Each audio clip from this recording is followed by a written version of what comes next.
Ni hao, guys. Welcome to the fourth episode of History's Most Influential Humans with yours truly, Damilare Mapa. Today's episode would actually be shorter than usual, I hope, because there's little recorded knowledge about the Chinese philosopher we want to learn from today. And although there's a whole lot of confusing yet simple history and wisdom behind his philosophy, which I want to be boring you with, there are quite a number of interesting facts surrounding his existence and lifetime. Oh yeah, ni hao is actually a formal way of saying hello in Chinese or Mandarin, by the way.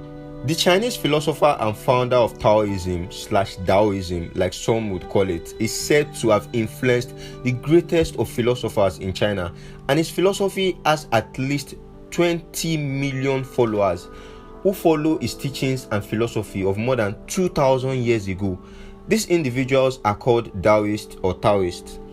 Surprisingly, some historians say that the name Lao Tzu, which is said to be a nickname translating old master, never really existed and is just a myth put together by followers of Taoism and its philosophy.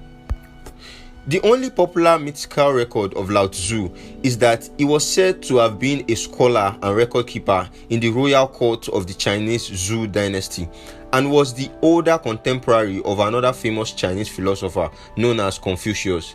He was said to have gotten really tired of the lavish, cruel and earthly life of the politicians and elites of Chengdu, so he decided to leave.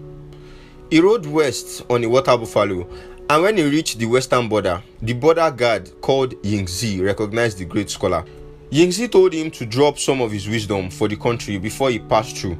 Then and there, Lao Tzu was said to have written a book called the Tao Te Ching. This book is what Taoists use as their guidebook, or better still, their holy book till this present day. There is no other record of the lifetime of this over 2,000-year-old master after this event, unless they are more mythical and invented. Although the history of the existence of this Chinese philosopher is quite vague and lacks substantial evidence, there is no doubt of its exceptional and undeniable influence, as his philosophical teachings and wisdom has been passed down for more than 2,000 years and counting.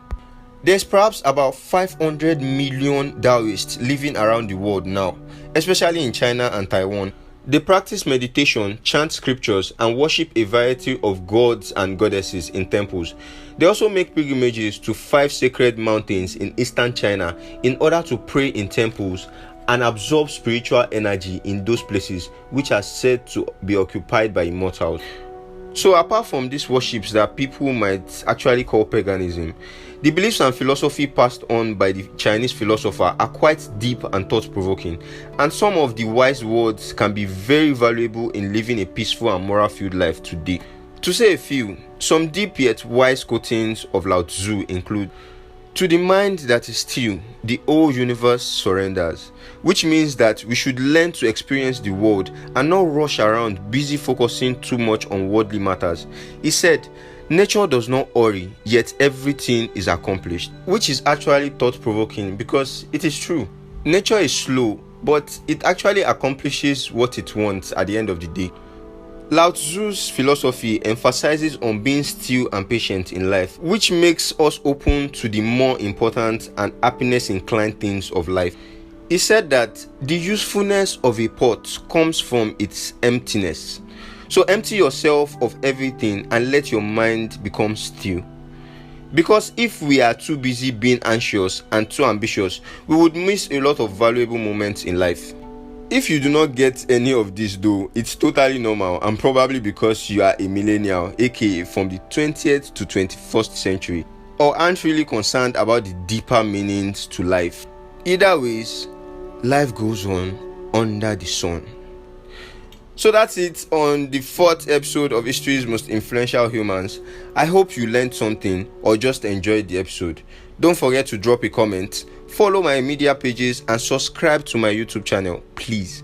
I hope I'll see you on the next episode and have a wonderful end of June 2020. Till next 2 weeks.